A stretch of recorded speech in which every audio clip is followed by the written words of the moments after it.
आज आप ही के घर में भारतीय जनता पार्टी झारखंड प्रदेश की ओर से आप सबका स्वागत करने का अवसर मिला है। मैं आप ही के घर में प्रेस क्लब में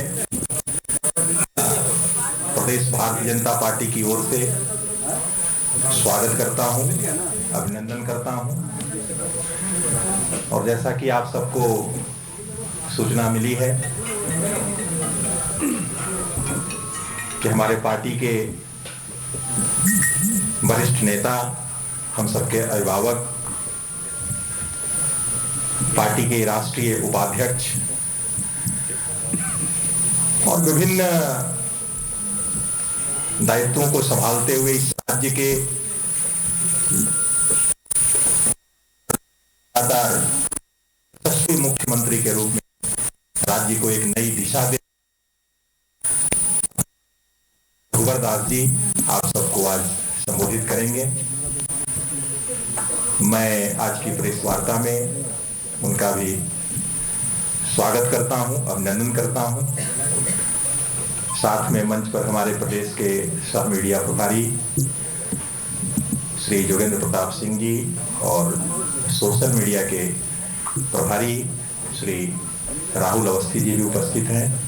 मैं उन सबका भी स्वागत करता हूं। और एक आग्रह है कि आज आप सबके बीच में प्रेस वार्ता शुरू हो, उसके पहले एक बार माननीय रघुवर दास जी का सब एक बार परिचय हो, तो मैं समझता हूं कि अपने जगह से ही केवल आप अपने स्थान से बताएं बैठे बैठे ही, तो उसके बाद फिर प्रेस वार्ता हम सब शुरू करेंगे। कहीं से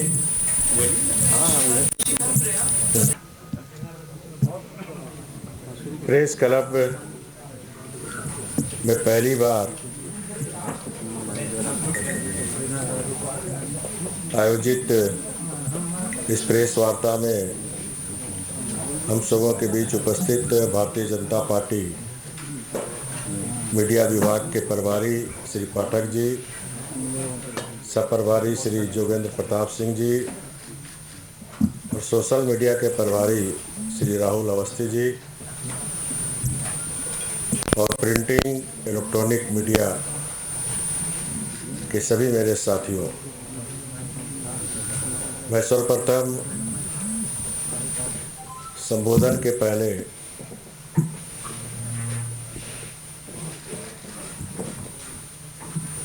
जो इसे प्रेस क्लब के संचालन के लिए आप सबों के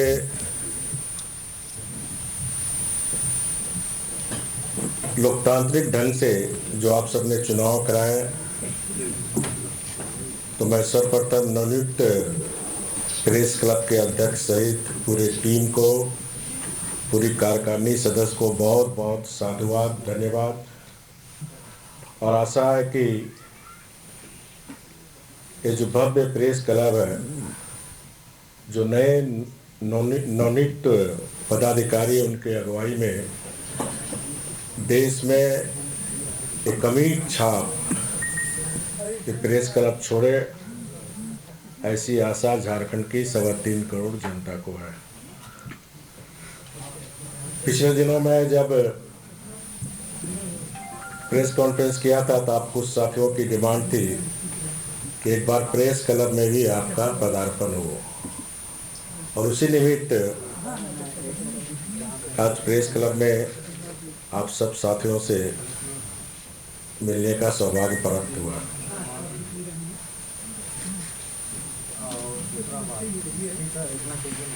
झारखंड में अबुआ राज में ये जो बबुआ मुख्यमंत्री के जो 25 महीने के कारनामे को हम देखें, इस 25 महीने में कार्य के बजाय एक से एक बढ़कर कारनामे हुए हैं। जल जंगल जमीन के नारे के आड़ में सत्ता पर काबिज होने के बाद आज इन्हीं का सौदा कर रहे हैं। राज्य में बालू, पत्थर, कोयला व खनिज पदार्थों, जंगल की कटाई, यह अवैध धंधा खुलेआम चल रहा है और ये सारा काम राज्य के सत्ताधारी परिवार के संरक्षण में चल रहा है। सरकार बनने के बाद शुरुआत में सत्ताधारी परिवार में भाई भाई की खबरें, तानातानी के खबरें आती रहती थी। ये खबरें कुछ समय से आना बंद हो गया। इसके पीछे कारण है काम में बंटवारा। संथाल परगना में बालू, पत्थर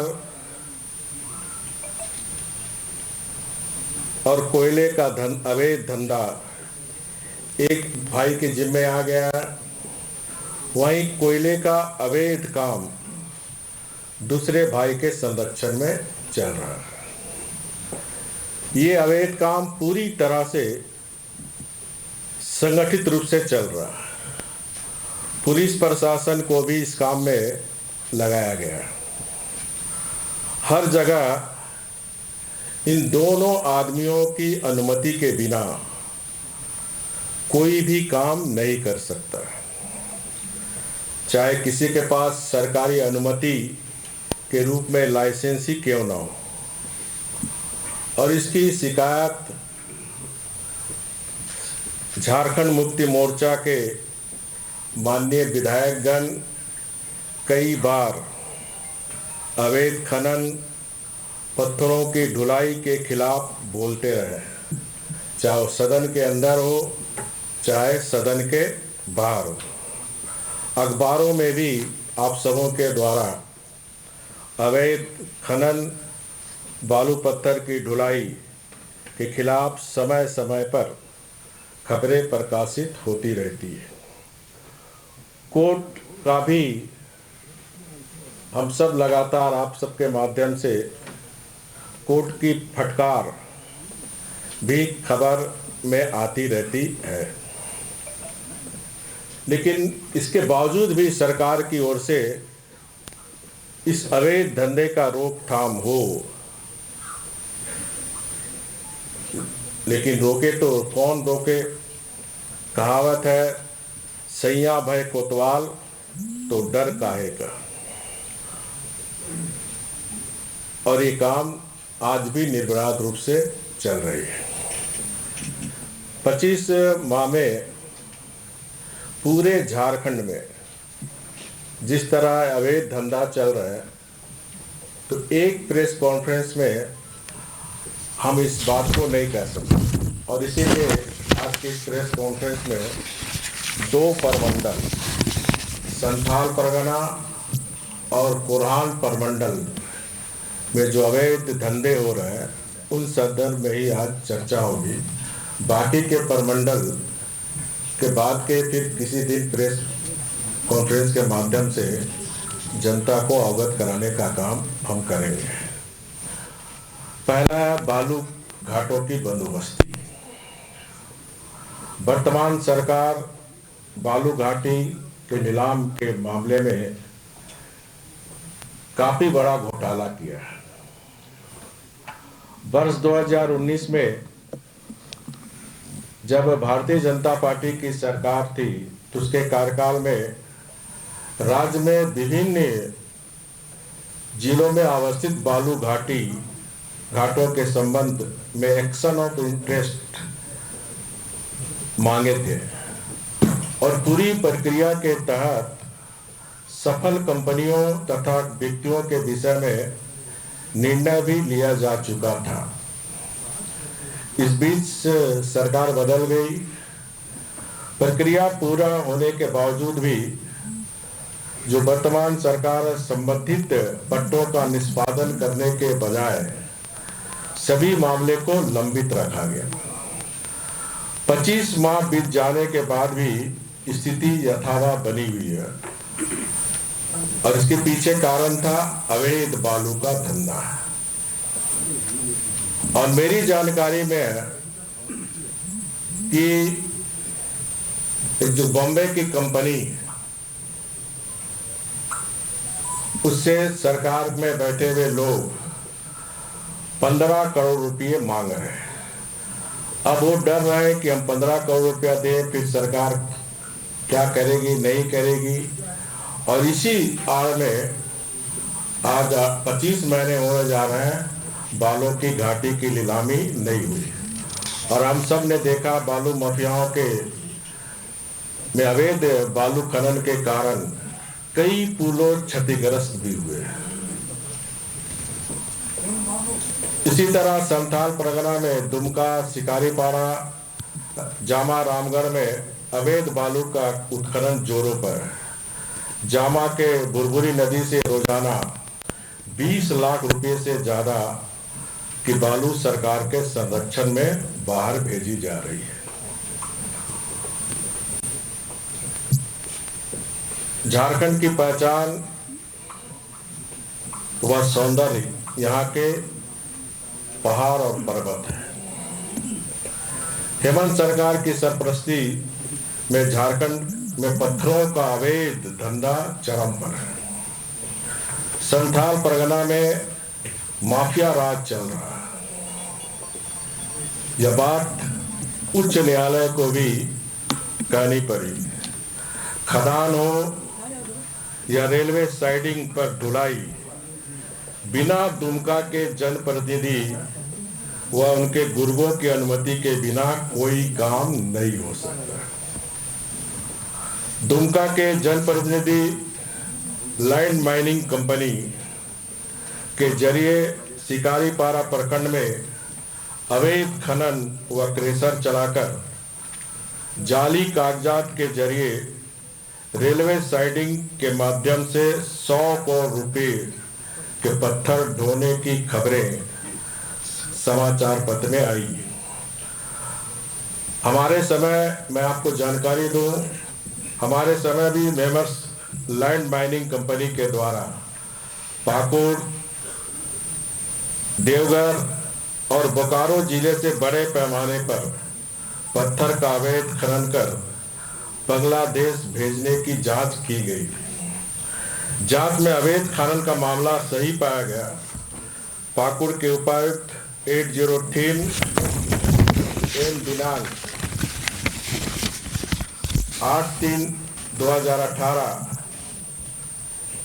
एवं 1505 दिनांक 4/6/2018 के आधार पर कंपनी पर लगभग 14 करोड़ रुपए का अर्थदंड लगाया गया। हेमंत सरकार आने के बाद माननीय उच्च न्यायालय में यह मामला गया।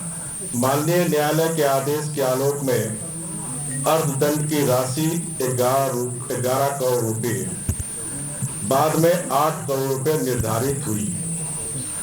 साथ ही इनकी माइनिंग को रद्द किए जाने के संबंध में अंतिम नोटिस जारी करने की बात कही गई थी। न्यायालय द्वारा सरकार को आदेश दिया गया कि 15 दिनों के अंदर सुनवाई की तिथि निर्धारित कर कार्रवाई करे, लेकिन 2 साल बीत जाने के बाद भी स्थिति 10 की 10 बनी हुई है। जानकारी के अनुसार उपायुक्त पर इस राशि को शून्य करने का दबाव है। दूसरी ओर जब दंड की राशि बकाया है तो कानून यह कहता है कि ऐसे कंपनी को चालान नहीं दे दी जानी, लेकिन आज भी चालान जारी है। और अभी भी पाकुड़ के गोलपुर, मौजा, पकुड़िया प्रखंड में 100 एकड़ से अधिक क्षेत्र में ग्राइंडिंग माइनिंग कंपनी के द्वारा खनन किया जा रहा है। कंपनी ने अगस्त से अक्टूबर में अवैध रूप से पत्थर ढुलाई और प्रेशर रेलवे द्वारा पिलर गठिया साइडिंग से लगभग 5 टन बिना माइनिंग चालान के द्वारा भेजा गया। इससे राज्य सरकार को करोड़ों का राजस्व नुकसान हुआ। जनप्रतिनिधि के गुर्गों की अनुमति के बगैर कोई काम नहीं किया जा सकता। दुमका जिले में जितने रेलवे साइडिंग है, उस साइडिंग में माल भेजने के लिए स्थानीय विधायक के गुर्गों की अनुमति के बिना कोई ढुलाई नहीं हो सकती। इन लोगों ने दो नई कंपनी प्रगति इंफ्रा पीडीटीआई एवं कौशल किशोर सिंह केकेएस बनाई है। इन्हीं दो कंपनियों के नाम से इंटीग्रेट करना होता, नहीं तो प्रेषण यानी ढुलाई नहीं होगा। रेलवे के प्रेषण पंजी से इस बात की पुष्टि की जा सकती है। दुमका समेत पूरे संथाल परगना में अवैध पासिंग जोन बनाया गया है। अवैध गिट्टी, बालू, कोयला लगे ट्रक से 4,500 रुपये वसूलने के बाद ही दुमका से बाहर जाने दिया जा रहा है। साहेबगंज में मुख्यमंत्री के विधायक प्रतिनिधि द्वारा गंगा नदी के ऊपर अवैध रूप से पत्थर बालू का ट्रांसपोर्टिंग पहले से धड़ल्ले से किया जा रहा है। साथ ही साथ अधिक किसी अधिकारी को साहेबगंज जिला में जांच के लिए भी जाना हो तो सबसे पहले विधायक प्रतिनिधि को जानकारी देनी होगी। इसी तरह कोयले के तस्करी, हेमंत सोरेन सरकार के कोयले के काले कारोबार में भी हाथ डाले हैं।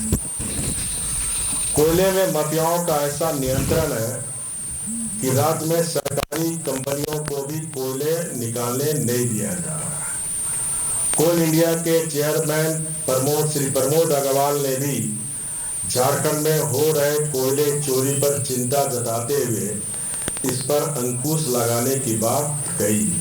उन्हें कहना पड़ा कि कोयला चोरी से सरकार और कंपनी को नुकसान हो रहा है।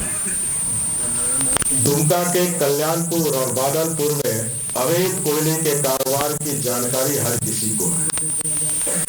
मुख्यमंत्री जी के करीबी मोहम्मद कलाम, कलमुद्दीन अंसारी शिकारीपाड़ा में करोड़ रुपए के अवैध कोयले का काला कारोबार कर रहे हैं। जानकारी के अनुसार प्रतिदिन 8 करोड़ रुपए से ज्यादा का कोयला उत्खनन किया जा रहा है और इस कोयले को अवैध रूप से बिहार, बंगाल समेत नेपाल तक भेजा जा रहा है। झारखंड में हो रहे अवैध उत्खनन पर माननीय उच्च न्यायालय ने तो यहाँ तक टिप्पणी की कि झारखंड के सारे मिनरल्स निकाल कर बेच देंगे और ना तो जंगल बचेगा, ना जल बचेगा, ना ही जलवायु बचेगी। इसी तरह दुमका क्षेत्र में पूरे संथाल परगना में खुलेआम पशु तस्करी की जा रही है। झारखंड मुक्ति मोर्चा के बड़े बड़े नेता इस धंधे में संलिप्त हैं। संथाल परगना के पशुओं की तस्करी बांग्लादेश तक की जा रही है। खुफिया विभाग की माने तो संथाल परगना में सबसे ज्यादा पशुओं का अवैध धंधा हो रहा है। सरकार के संज्ञान में मामले लाए जाने के बाद भी कोई कार्रवाई नहीं की जा रही है। हाल ही में दुमका में हिंदू संगठनों के विरोध करने पर एक कार्यकर्ता पर झूठे मुकदमे उन पर लादे गए। इसी तरह जल जंगल जमीन को केवल नारा मानने वाली हेमंत सोरेन सरकार के राज में जंगलों के भी अवैध कटाई जोरों पर है। लॉकडाउन के समय ही जब सारे लोग अपने अपने घर में थे, इस लॉकडाउन के समय ही 8 जिलों में अंधाधुंध पेड़ों की कटाई हुई। रांची, चाईबासा का सरंडा जंगल, हजारीबाग, बोकारो, पलामू, जामताड़ा, दुमका और अन्य जिलों में हजारों पेड़ काटकर माफियाओं के द्वारा बेच दिए गए। जंगल की दुहाई देने वाले आज अब सरकार अपने बिल में छिप गए। हाल ही में आए भारत सरकार के आंकड़ों के अनुसार झारखंड में वन और झाड़ियों का घनत्व पिछले 2 साल से घटा है। ये अवैध जंगल के कटाई के कारण ही ये हुआ है। दूसरा लास्ट में कोल्हान। कोल्हान में बरसों से जो वहां माइनिंग के काम करते थे, उस सरकार को जो अवैध खनन हो रहे थे सा कमीशन के आधार पर, वो पैसे राज्य का राजस्व को नहीं मिल रहा था। हमारी सरकार के समय हमने कड़ाई के साथ पुराने अवैध खनन मामलों के दंड के रूप में 4,000 से 4,500 करोड़ रुपए की राशि सरकारी खजाने में जमा कराई गई थी और रिकॉर्ड है सरकार के खाते में। वहीं वर्तमान सरकार उच्च न्यायालय के भी आदेश को भी धज्जियां उड़ाने से परहेज नहीं कर रही है। ताजा मामला शाह ब्रदर्स का है। शाह ब्रदर्स के मामले तो माननीय उच्च न्यायालय के डिवीजन बेंच ने आदेश की धज्जियां उड़ाई गई। उच्च न्यायालय ने एलपीए नंबर 351/2018 मामले में 1 अक्टूबर 2018 को दिए गए निर्णय के अनुसार उक्त कंपनी को 80 करोड़ रुपया जमा करने और सितंबर 2020 तक पूरी दंड राशि के 250 करोड़ रुपया जमा कर देना था। उक्त कंपनी द्वारा मेरे कार्यकाल के समय 100 रुपया हमने जमा उनसे कराया था। शर्तें पूरी नहीं करने के कारण हमारी सरकार के समय उस कंपनी की माइनिंग लीज हमारी सरकार ने रद्द कर दी। लेकिन वर्तमान सरकार के कार्यकाल में एक अजीब घटना हुई। जाने के आदेश पर दोबारा मामला माननीय हाईकोर्ट में दायर किया गया। कोर्ट ने 100 करोड़ के अलावा अन्य किसी किस्तों के भुगतान नहीं की सूचना तक नहीं दी गई है। जैसे माननीय उच्च न्यायालय ने लीज रद्द किए जाने के आदेश को समाप्त किया, राज्य सरकार ने आनंद फानन में चालान इत्यादि निर्गत करने का आदेश दे दिया गया। सवाल यह उठता है कि जब उच्च न्यायालय के डबल बेंच में जजमेंट दिया था कि 250 करोड़ रुपया शाह ब्रदर्स को जमा करना, उस को शाह ब्रदर्स ने कोर्ट में छुपा दिया और एकल पिट ने जो हमने लीज रद्द किया था उसको लीज को वापस कर दिया। और इस तरह न्यायालय के दूसरे न्यायालय के आदेश के अनुसार कंपनी को पहले खुदाई की सामग्री ही बेचने की अनुमति थी, लेकिन कंपनी ने अवैध रूप से उत्खनन का कार्य भी जारी रखा। ये एक चाईबासा का जो सोशल मीडिया में वो दिखाया वीडियो में किस तरह अवैध माइनिंग, जबकि कोर्ट ने एकल बेच ने आदेश दिया था कि जो उसके पास आयरन हो रहा है उसको बेच के आपको सरकार को वापस करना। आज तक 1 रुपया वापस भी नहीं किया, उल्टे अवैध माइनिंग का काम शाह ब्रदर्स के लोगों के द्वारा सरकार के संरक्षण में करना। इस तरह संथाल परगना कोल्हान में जल जंगल जमीन की जिस तरह लूट हो रही है वो आज आपके समक्ष रखा। और हम ये परिपाटी देखते आ रहे हैं, जब जब भारतीय जनता पार्टी के नेताओं के द्वारा प्रेस कॉन्फ्रेंस होता है तो तत्काल ही कांग्रेस, झारखंड मुक्ति मोर्चा एवं सरकार के पाले कुछ नेता बस अनगनन और घिसे पीटे आरोप लगाते हैं, लेकिन जो मुद्दे उठाए जाते हैं उस पर कुछ नहीं कहते हैं। इसलिए मैं आप सभी प्रेस के साथियों से अनुरोध करूंगा कि जैसे मैंने पिछले बार भी प्रेस कॉन्फ्रेंस किया था, कुछ मुद्दे उठाए थे, तो आज जो मुद्दे प्रेस कॉन्फ्रेंस हो रहा है, हमें पता है फिर 4-5 बजे प्रेस कॉन्फ्रेंस होंगे। उन मुद्दे को आप प्रेस के साथियों से अनुरोध है कि मुद्दे पर बात करें। जैसे हम मुद्दों पर बात करते हैं तो ये सत्ता पक्ष के कांग्रेस, झारखंड मुक्ति मोर्चा घिसे पीटे बातें ना करके मुद्दों पर बात करें। जो बातें बीजेपी आरोप लगा रही है उस मुद्दे पर मेरा आप सबसे अनुरोध होगा कि मुद्दों पर बात होनी चाहिए। और मैं संथाल परगना के हाल के दिनों में प्रवास गया था, जिस तरह जंगल कटाई, पत्थर का ढुलाई हो रहा, तो संथाल परगना में नारा एक प्रचलित हो रहा, हेमंत सरकार कोयला चोर, बालू चोर पत्थर चोर, लोगों की मांग है गद्दी छोड़ गद्दी छोड़। ये संथाल परगना में नारा चल रहा। और जिस तरह पूरे झारखंड में ये हेमंत सरकार में कोयला चोर, बालू चोर, पत्थर चोर, अब जनता मांग कर रही है गद्दी छोड़ गद्दी छोड़। धन्यवाद। सर, एक दिन बालू, पत्थर और कोयला का कितने करोड़ का मतलब ढुलाई हो रहा है अवैध रूप से? अगर तीनों को समेकित रूप से हम आपसे जानना चाहें तो अवैध रूप से।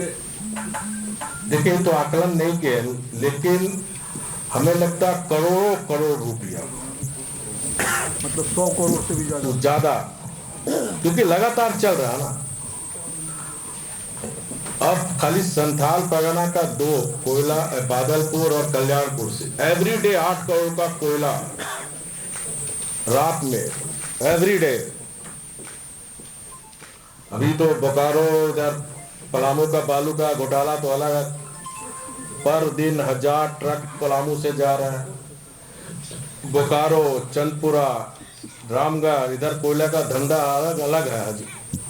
करोड़ों करोड़ राज्य का नुकसान, जो राज्य के खाते में आना चाहिए राजस्व, एक परिवार के खाते में आज जो राजस्व जा रहा है। क्या कोई एजेंसी इस पर रोक के लिए नहीं है? कोई एजेंसी इस पर देखने वाली, या फिर आप लोग इस पर क्या कर रहे हैं? ठीक है, प्रेस कॉन्फ्रेंस हो गया, लेकिन आगे इस पर क्या? नहीं, सारे तथ्य हम लोग इकट्ठा कर रहे हैं। तो सरकार, भारतीय जनता पार्टी सरकार पर पैनी निगाह रखेगी और सारे तथ्यों को इकट्ठा कर हम इस प्रेस के माध्यम से एक विपक्ष की भूमिका, जो भारतीय जनता पार्टी जिम्मेदार विपक्ष की भूमिका, रचनात्मक भूमिका अदा करते हुए ये हेमंत सोरेन सरकार से अपील कर रहे हैं कि ये सारे मुद्दे पर अविलंब सरकार जांच कराए। अगर जांच नहीं होगी तो भारत सरकार भी है, भारतीय जनता पार्टी भारत सरकार के पास भी जाएगी कि ये झारखंड किसी एक परिवार का झारखंड नहीं है, झारखंड झारखंड मुक्ति मोर्चा का नहीं है, झारखंड 3.25 करोड़ जनता का। इसलिए झारखंड की 3.25 करोड़ जनता, जो हमारे गरीब आदिवासी पूर्वजों ने जिन झारखंड जल जंगल की बेनवत संघर्ष किया, उस झारखंड के जल जंगल जमीन को भारतीय जनता पार्टी लूटने नहीं देगी। जल जंगल जमीन झारखंड मुक्ति मोर्चा का नारा हो सकता है, लेकिन भारतीय जनता पार्टी के लिए जल जंगल जमीन हमारी अमानत है, हमारी विरासत है। आने वाली पीढ़ी को हम उसी तरह जो हमें मिली, आने वाली पीढ़ी को जल जंगल जमीन हरा झारखंड देना भारतीय जनता पार्टी का लक्ष्य है। हमारी जो मुद्दे पर अगर सरकार जांच नहीं कराती तो निश्चित रूप से भारत सरकार के पास भी सारे मुद्दे रखेंगे। जरूरत पड़ी तो न्यायालय में भी हम लोग जाएंगे। सर, आपके सांसद है सुनील सोरेन, आपके सांसद है दुमका में, बादलपड़ा की बात करते हैं, आप पिनगड़िया की बात करते हैं, तो आपके सांसद द्वारा कभी भी वहाँ पे धरना या फिर कोई भी कार्रवाई करने के लिए कभी आंदोलन नहीं किया, आखिर क्यों? नहीं, आपको याद नहीं होगा, सांसद जी, हमारे पूर्व मंत्री लुइस मरांडी जी दुमका भारतीय जनता पार्टी दुमका में आंदोलन किए थे, आपको जानकारी होनी चाहिए, इसी अवैध धंधे को लेकर। असल में उधर का एडिशन इधर नहीं छपता, लेकिन भारतीय जनता पार्टी वहाँ आंदोलन की थी, आप पता कर सकते। रामेश्वर की बात करें, रामपुर हाट की बात करें, जो अवैध पासिंग होती है उसमें क्या कहना चाहते हैं? अवैध पासिंग रामपुर हाट, रामेश्वर 2 चेक पोस्ट है जो बंगाल की ओर जाता है दुमका, तो वहाँ पे चेक पोस्ट में आखिर नहीं हो रहा, तो ये सरकार के दोष है, वहाँ परिसीमन नहीं कर रहा। तो अब बंगाल से भी परिसीमन नहीं होने के कारण झारखंड का बालू बंगाल जा रहा, ये जो आप मुद्दा है, ये सरकार की कमजोरी है। परिसीमन करके वहाँ चेक पोस्ट नाला बनाना चाहिए ताकि झारखंड का बालू बंगाल ना जाए। सर, आप जो एवरेज 2 भाइयों के बीच जो आपने कहा कि कारोबार बढ़ गया इसलिए सब लोग शांत हो गए, पूरा झारखंड जानता है, नहीं, मैं ये बच्चा जानता है। उनकी एक भाभी भी है जो समय समय पर बोलती रही है। मैंने किसी का नाम नहीं इसलिए कहा, झारखंड मुक्ति मोर्चा के विधायक भी सदन के बाहर इस मुद्दे को उठाते रहे, तो सब लोग क्योंकि वो भी चुप हो जा रहे हैं, वहाँ से आगे बात नहीं बढ़ रही है। मैं कह रहा हूँ कि पूरा जेएमएम तक उसमें साफ है। देखिए, झारखंड मुक्ति मोर्चा के विधायक गोविंद सोमरेन धरना बैठा था कल साहबगंज में, सदन के अंदर बोला कि झारखंड मुक्ति मोर्चा के संथाल परिवार के विधायक भी काफी आक्रोश ये अवैध धंधों से। सर, राजधानी रांची में जिस तरह से कल घटना हुई, शिबू सोरेन का आवास बगल में है, एसएसपी का आवास बगल में है, हाई सिक्योरिटी जोन में ऐसी घटनाएं हो रही हैं। अब क्या मुख्यमंत्री आवास में ये घटनाएं आप लोग मतलब जो आरोप लगाते हैं कानून व्यवस्था को लेकर, इसमें कोई आश्चर्य का विषय नहीं होना चाहिए, क्योंकि यहाँ सरकार के नाम पर मजाक है। अभी कुछ महीने पहले वहां में राज्यपाल के दीवार में भी उग्रवादी पोस्टर टांगे थे। खुद मुख्यमंत्री को दो बार कहा ईमेल से इनको धमकी मिल रहा है, लेकिन आज तक उसका कोई पर्दाफाश नहीं हुआ। यह सरकार का, सरकार के नाम में मजाक है।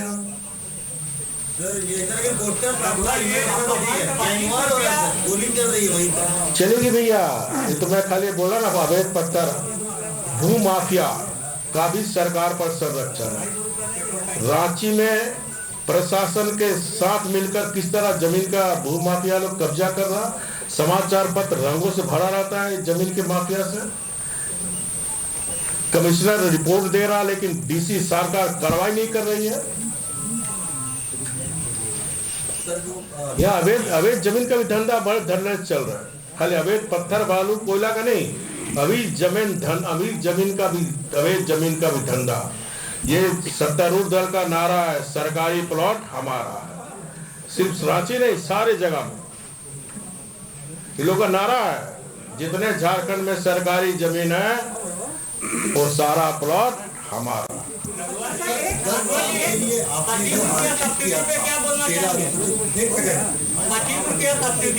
क्या कर क्या देखिए, मैं जो बोलता हूँ अबुआ राज में बबुआ मुख्यमंत्री, तो कुछ सोच समझ के बोलता हूँ ना। अब बबुआ मुख्यमंत्री, उसको उदाहरण दो दे रहा हूँ। एक आपने ठीक मुद्दा उठाया, 25 रुपया सब्सिडी बीपीएल परिवार या राशन कार्ड दे रहे हैं। अब ये बबुआ मुख्यमंत्री को ये भी पता नहीं, जिसके पास बीपीएल कार्ड होगा उसके पास तो मोटरसाइकिल रहेगा ही नहीं। अगर मोटरसाइकिल रहेगा तो उसका बीपीएल कार्ड हासिल होगा, इसीलिए बबुआ मुख्यमंत्री का था। दूसरा, इस कोरोना में जहाँ डॉक्टर की बहाली होनी चाहिए, सरकार की जिम्मेदारी है जान माल की रक्षा करने की, ये बबुआ मुख्यमंत्री बोलता हम कफन फ्री देंगे, इसीलिए बबुआ मुख्यमंत्री बोलता। अच्छा, एक सवाल था कि आरपीएन सिंह के जाने से यहाँ क्या देखते हैं सिंह झारखंड? देखिए, यही नहीं, कांग्रेस पार्टी पूरी तरह से रसाताल में जा रही है। ये खानदानी कांग्रेस के बल पर कांग्रेस पार्टी देश में राजनीति करना चाहती, उसी तरह झारखंड में भी ये झारखंड मुक्ति मोर्चा खानदानी राजनीति करना चाहता है। लेकिन अब खानदानी लोकतंत्र में खानदानी राजनीति, वंशवाद की राजनीति, परिवारवाद की राजनीति नहीं चलेगी। आने वाले समय झारखंड में भी देखिए, सिर्फ कांग्रेस नहीं, झारखंड की मुक्ति मोर्चा के लोग भी, जिस तरह झारखंड के मुक्ति मोर्चा के विधायकों को सरकार के द्वारा बेइज्जती की जा रही है, एक खानदानी राज से, परिवार से मुक्ति होगी। संपर्क में है क्या कोई? सर आरपीएन को लेकर एक सवाल आरपीएन सिंह को लेकर के सवाल उठा है कि लगभग 1 सालों तक आपके एजेंट बन करके वो पार्टी में काम करते रहे, सरकार को अस्थिर करने की कोशिश करते रहे, और अब जब वो बीजेपी के दोस्त हो गए हैं 3 साल के बाद, तो अब क्या लग रहा है कि सरकार की स्थिति एक बार फिर अस्थिर हो सकती है झारखंड में? ये सवाल उठ रहा है कई विधायक संपर्क। देखो, ये झारखंड मुक्ति मोर्चा की जो सरकार चल रही है, ये दिहाड़ी में सरकार चल रही है। तो दिहाड़ी में सरकार चलने वाला कब क्या हो जाए ना आप जानते हैं ना हम जानते हैं। सर, ये 13 अनुसूचित जिलों में जो आपने 10 वर्ष में किया था, उसकी अधिसूचना को या सीएम को कैसे किया गया? जब तक लोगों को उसकी इम्पोर्टेंस समझ में आता है तब तक सरकार ने उसे कैंसिल कर दिया। क्या लगता है वो नियम कितना जरूरी था झारखंड जैसे प्रदेश में? देखिए, हमने बड़ी सोच समझकर इसमें राज्य के बुद्धिजीवी वर्ग से भी, आदिवासी समाज से भी चर्चा करके हमने बनाई। और ये जब झारखंड अलग राज्य हुआ, यहाँ के झारखंड नौजवान युवतियों को भी एक भरोसा था, अपना राज, अबुआ राज। अब हमारे यहाँ के बच्चे बच्चियों को कम से कम 3rd गेट 4th गेट में भी नौकरी हमें मिलेगी। और इसी झारखंड के हित को ध्यान में रखकर हमने 10 वर्ष के लिए 3rd गेट और 4th गेट में बहाली की योजना बनाई थी। और 1 साल से 1 लाख से ज्यादा हमने सरकारी नियुक्ति दी। और हमने सदन के अंदर भी, आपको याद होगा, जब मुद्दे को उठाए थे विपक्ष के लोग की बाहरी लोग की नौकरी हो रहा, बाहरी लोग की, तो हमने सदन में पूरी रिपोर्ट रखी थी कि 90% से ज्यादा झारखंड के बच्चे बच्चियों को नौकरी। पिछला प्रेस कॉन्फ्रेंस भी मैंने उठाया था इसी स्थानीय नीति पर। और आज समाचार पत्र में देखिए, आज माननीय उच्च न्यायालय ने क्या कमेंट किया। मैंने पिछले प्रेस कॉन्फ्रेंस में कहा था कि ये जो वर्तमान सरकार जो नियोजन नीति बनाई है, सिर्फ ये जो बड़े वादे किए थे कि 1 साल में 5 लाख नौकरी, इस सारे मामले को उलझा के, भटका के, लटका के किसी झारखंड के बच्चे बच्चियों को नौकरी ये सरकार देने नहीं जा रही। इसका एक ही उद्देश्य है, इस सरकार का एक ही उद्देश्य है कि ये झारखंड के बच्चे बच्चियों की बेरोजगार की गारंटी लेने वाली सरकार है। रोजगार देने वाली सरकार की नहीं है गारंटी, बेरोजगार की गारंटी लेने वाली सरकार है। अब इनका उम्र बढ़ता जा रहा है कि कौन जिम्मेदार होगा? अगर 2001 में यह नियोजन नीति बन गई होती तो आज हमारा बच्चा कितने बच्चे से सर्विस करते रहते, कौन जिम्मेदार होगा इसके लिए?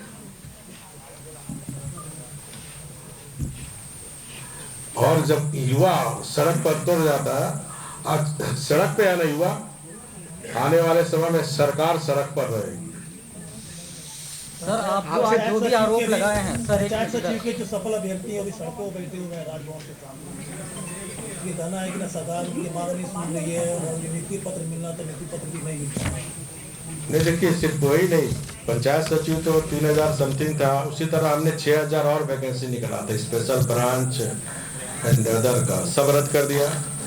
इसमें भी कार्मिक विभाग ने एक चिट्ठी लिखा कर्मचारी चयन आयोग के संदर्भ में कि 33 उसको भी रद्द करने जा रहा है कि हम फिर से बहाली करेंगे।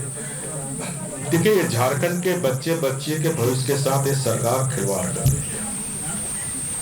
हम फिर से सरकार से मांग करते हैं, ये बच्चे बच्चियां हमारे झारखंड के ही हैं, इनके बच्चे के भविष्य के साथ खिलवाड़ न करें। सर, आप आज जो भी आरोप लगाए हैं, हम बतौर पत्रकार उसको सही मानना चाहते हैं। इसके लिए कोई प्रूफ है आपके पास? वो प्रूफ हमें मुहैया करें।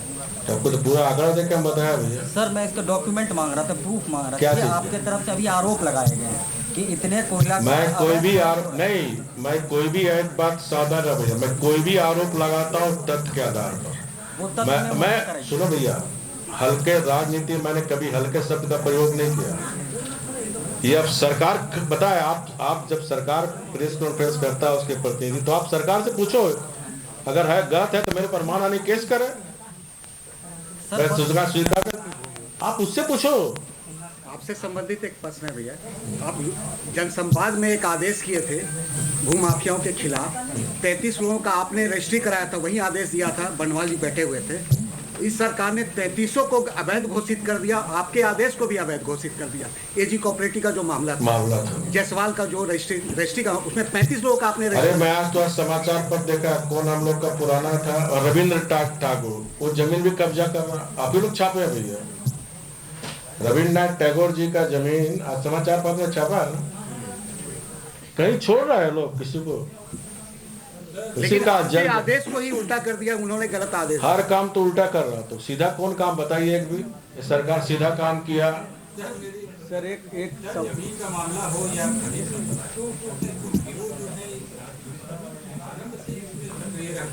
नहीं, मेरे समय सारा बिचौलिया सिंडिकेट भाग गया था झारखंड छोड़। मैंने इसके पहले प्रेस कॉन्फ्रेंस कहा था, सरकार, मैं शुरू से प्रेस कॉन्फ्रेंस कर रहा हूँ, मुख्यमंत्री अक्षम है, परिपक्व,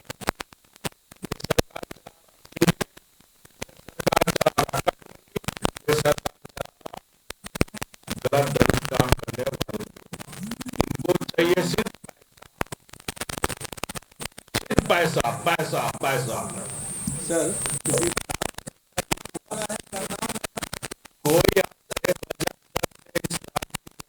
कोई आशा नहीं, जो बजट पास किए खर्च करे। कल ही हमारा प्रदेश अध्यक्ष जी ने आरोप लगाया ना कि हमारी सरकार। सम्मानित पत्रकार बंधुगण, जोहार, नमस्कार। और आज की इस प्रेस वार्ता में आप सबका स्वागत, अभिनंदन है।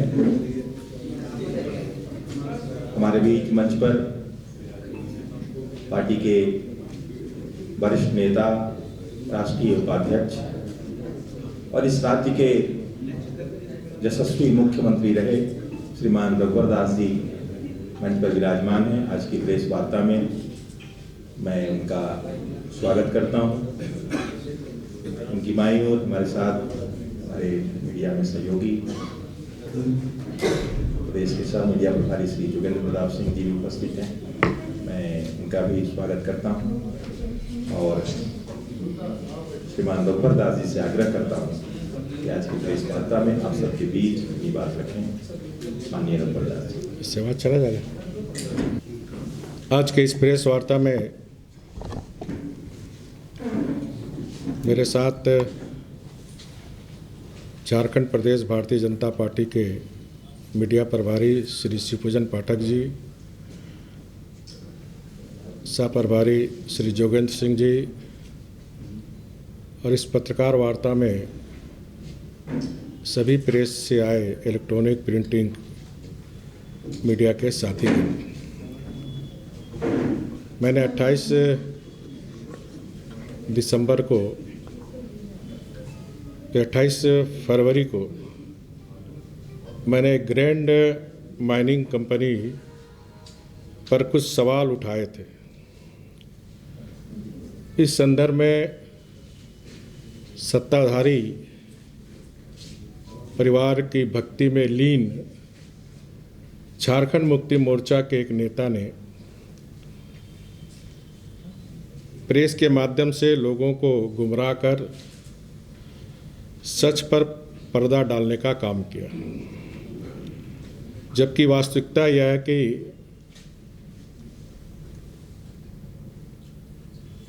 ग्रैंड माइनिंग कंपनी पर आज भी 8 करोड़ रुपया बकाया है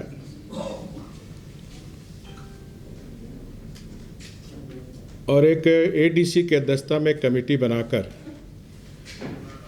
इस मामले को ठंडे बस्ते में डालने का काम कर अवैध माइनिंग आज भी पकुड़िया में पत्थर का हो रहा और बांग्लादेश भेजा जा रहा। ये पूरी मैं जिम्मेदारी पूर्वक ये आरोप सरकार पर लगा रहा हूँ। सरकार को स्पष्ट बताना चाहिए कि 8 करोड़ रुपये बकाया है कि नहीं, अवैध माइनिंग हो रहा कि नहीं।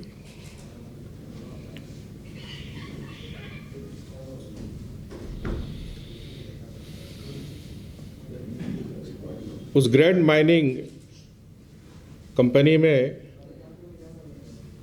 कौन पार्टनर है ये संथाल परगना का बच्चा बच्चा जानता है। और ये सिर्फ अवैध माइनिंग नहीं, लाभ का पद, क्योंकि जो पार्टनर है सत्ताधारी परिवार का एक जनप्रतिनिधि भी है।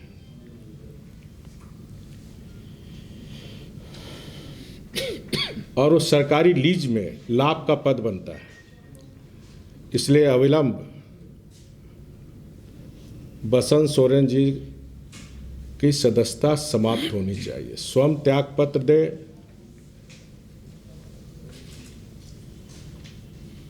नैतिकता के आधार पर, क्योंकि लाभ का पद का मामला बनता है।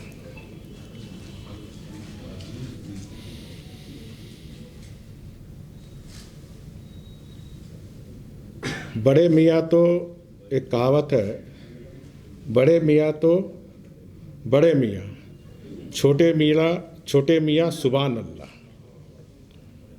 आज का संवाददाता सम्मेलन का मुद्दा बहुत गंभीर है। यह मामला अमानत में खयानत का है। माननीय मुख्यमंत्री हेमंत सोरेन जी ने अपने पद का दुरुपयोग करते हुए, मुख्यमंत्री रहते हुए अपने नाम पर पत्थर खदान की स्वीकृति लेने का काम किया है। उन्होंने रांची जिले के अनगढ़ा मौजा थाना नंबर 26, खाता नंबर 187, प्लॉट नंबर 482 में अपने नाम से खनन पट्टा की स्वीकृति ली है। उपयुक्त खनन पट्टा की स्वीकृति के लिए श्री हेमंत सोरेन 2008 से ही प्रयासरत थे। उनके मुख्यमंत्री बनने के बाद पत्रांक 615/M दिनांक 16/6/2021 द्वारा पत्थर खनन पट्टा की स्वीकृति हेतु सैद्धांतिक सहमति के आशय का पत्र LOI विभाग ने जारी कर दिया। जिला खनन कार्यालय द्वारा पत्रांक 106 दिनांक 10/7/2021 को खनन योजना की स्वीकृति दी गई और उसके बाद श्री हेमंत सोरेन ने दिनांक 9/9/2021 को सिया को आवेदन भेजा गया। State level environment impact assessment authority Siya द्वारा दिनांक 18 सितंबर 2021 को संपन्न 90वीं बैठक में पर्यावरण की स्वीकृति की अनुशंसा की गई, जिसका कागज मेरे पास, दोनों का कागज मेरे पास है, जो आप सबको भी सुपुर्द की जाएगी। अब यह मामला मुख्यमंत्री जी द्वारा यह कार्य गृह मंत्रालय भारत सरकार द्वारा जारी मंत्रियों के लिए आचार संहिता का उल्लंघन,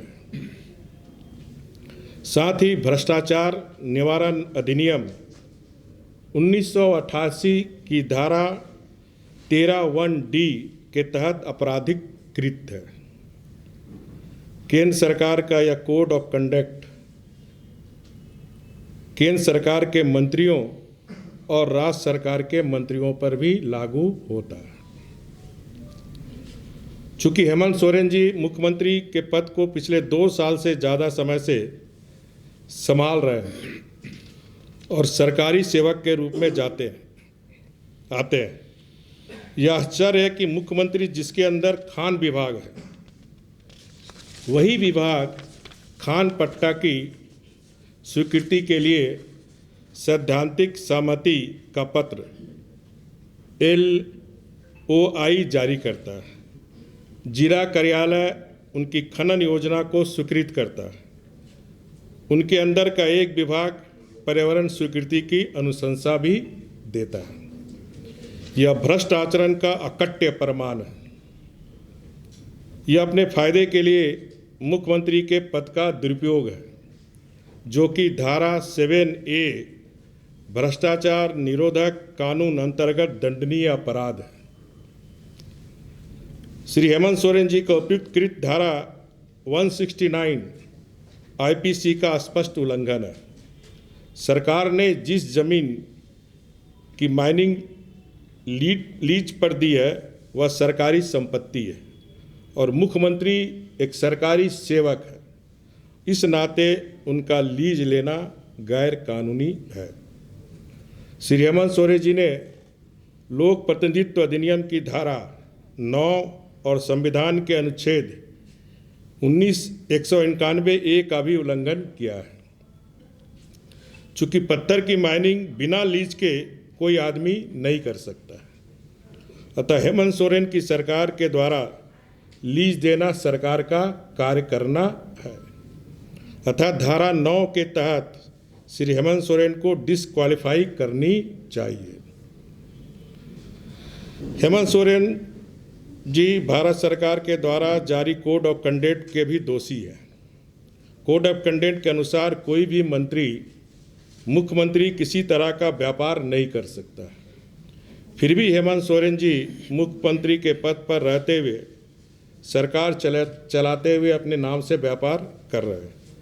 हेमंत सोरेन जी द्वारा जनता के विश्वास एवं प्रजातांत्रिक व्यवस्था का घोर उल्लंघन किया है। जनता की भलाई करने की जगह श्री हेमंत सोरेन जी खुद की भलाई में लगी हुई। ऐसा करने में उन्हें कोई संकोच भी नहीं है। हम ये सब जानते हैं कि लोक राज से चलता है, लेकिन मुख्यमंत्री हेमंत सोरेन जी लोक लाज छोड़कर अपनी तिजोरी भरने में लगे हैं। लेकिन अब उनका कच्चा चिट्ठा सामने आ गया है, इसलिए यदि उनके पास थोड़ी भी नैतिकता शेष है तो अविलंब अपने पद से इस्तीफा देकर अपने दल के ही किसी दूसरे को मुख्यमंत्री बनाना चाहिए।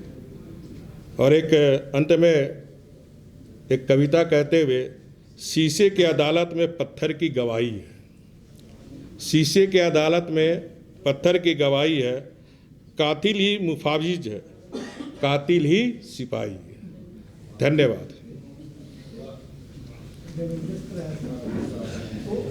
हमें लगता है कि देश का, जो मेरी जानकारी के अनुसार, झारखंड ही पहला राज्य है जहां माननीय मुख्यमंत्री जी स्वयं व्यापार कर रहे हैं। ये देश का पहला राज्य, और इस देश में या इस राज्य में हम देखते हैं कि जब जब कांग्रेस झारखंड मुक्ति मोर्चा आरजेडी के सरकार बनती है, तब तब ये लोग झारखंड को कलंकित करने का काम करते हैं, झारखंड को शर्मसार करने का काम करते हैं। आप सबको याद दिलाऊं, 7-8 में 6-7 में भी इसी तरह कांग्रेस जेएमएम आरजेडी ने एक निर्दलीय को मुख्यमंत्री बनाकर किस तरह यहाँ के प्राकृतिक संसाधन को लूट करने का काम किया था, जिसके कारण स्वयं मुख्यमंत्री भी जेल में थे, अन्य मंत्री भी जेल में थे। वही पुनरावृत्ति इस झारखंड में ये वर्तमान सरकार गठबंधन की सरकार कर रही है। आपराधिक मामला भी है क्या? एकदम आपराधिक मामला नहीं। हम लोग इस संदर्भ में जो इस संवैधानिक संस्था के प्रमुख हैं, भारतीय जनता पार्टी का प्रतिनिधिमंडल जल्द ही महामहिम राज्यपाल से मिलकर इन सारी बातों को बताते हुए ये दोनों सत्ताधारी परिवार के जो दोनों भाई हैं, जो सत्ता में रहते हुए, क्योंकि संविधान कहता है जो भी सरकार होती है जनता के लिए, जनता के द्वारा बनी जाती है, लेकिन यहाँ जो सत्ता चल रही है, जिस कॉन्स्टिट्यूशन को, जिस राज्य को हम लोग ने मुख्यमंत्री को सौंपा कि राज्य की प्राकृतिक संसाधन यहाँ के राज्य के दो क्लिक करने वाला, वो खुद ही व्यापार में लिप्त है। तो महामहिम राज्यपाल से भारतीय जनता पार्टी मिलकर ये मांग करेगी कि अविलंब इनको डिस्क्वालीफाई एमएलए से किया जाए और राज्य के प्राकृतिक संसाधन को बचाया जाए। तो क्या अधिकारियों ने इसे देखा नहीं है? अधिकारी के पास तो फाइल नहीं होगी, सब आवेदन के आवेदन में देखा नहीं है तो देखिए, यहाँ की ब्यूरोक्रेसी, अगर मुख्यमंत्री अज्ञानी थे तो कम से कम यहाँ के जो ब्यूरोक्रेसी है उसकी जिम्मेदारी थी कि मुख्यमंत्री को बताना कि सर आप लोक सेवक हैं, आप इस राज्य के संरक्षक हैं, आप ये काम नहीं कर सकते। लेकिन यहाँ हमें लगता है कि यहाँ के जो प्रशासन है वो सरकार के तलवा चाट रहे हैं।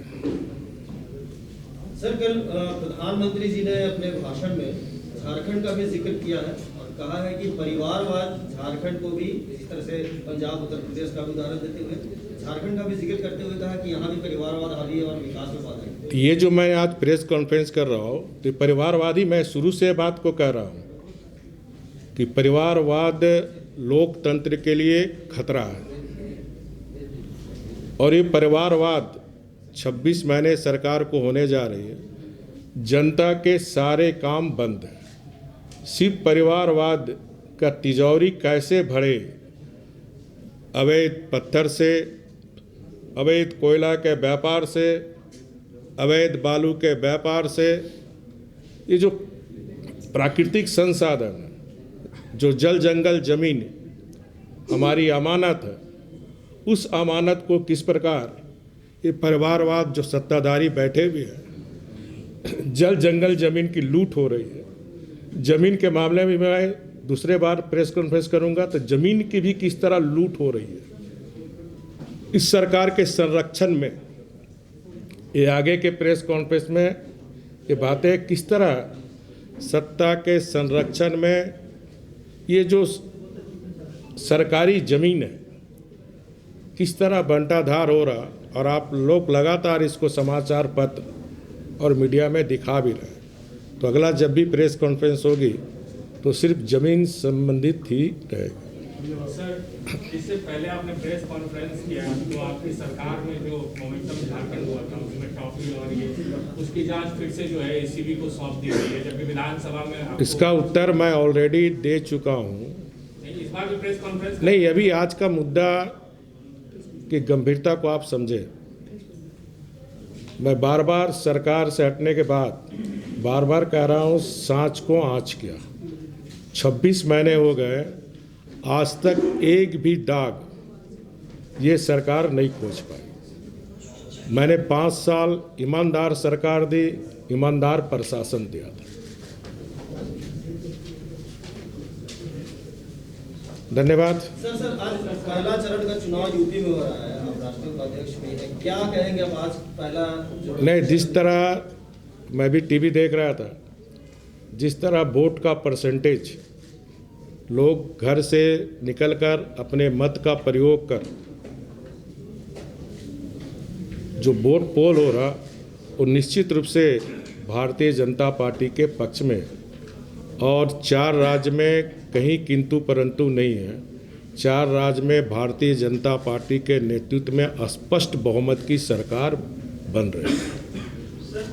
पंजाब में भी हम अपने सहयोगी दल के साथ सरकार हमारी वहाँ भी मजबूत स्थिति में है। सर, जो अभी 2-3 जिला है बहुत ज़्यादा डिस्टर्ब नहीं, आज का विषय मैं सिर्फ भोजपुरी और मगही पे नहीं बोलेंगे। आज के विषय पर मैं इतना ही आज प्रेस कॉन्फ्रेंस कर रहा हूं, इसके लिए आपको बहुत बहुत धन्यवाद। इस संदर्भ में आज के प्रेस कॉन्फ्रेंस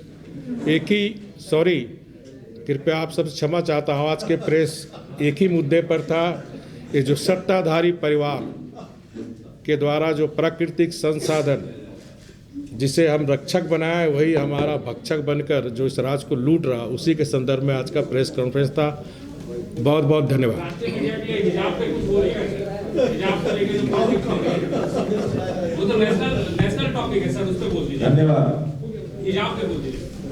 धन्यवाद। चाय पिला लो। राजस्थान जहां तक कांग्रेस की सरकार है और राजस्थान में 25% टीकों की बर्बादी हुई और ऐसे कई टीके सड़क के डस्टबिन जहां पर कूड़ेदान होता है कूड़ेदान में पाए।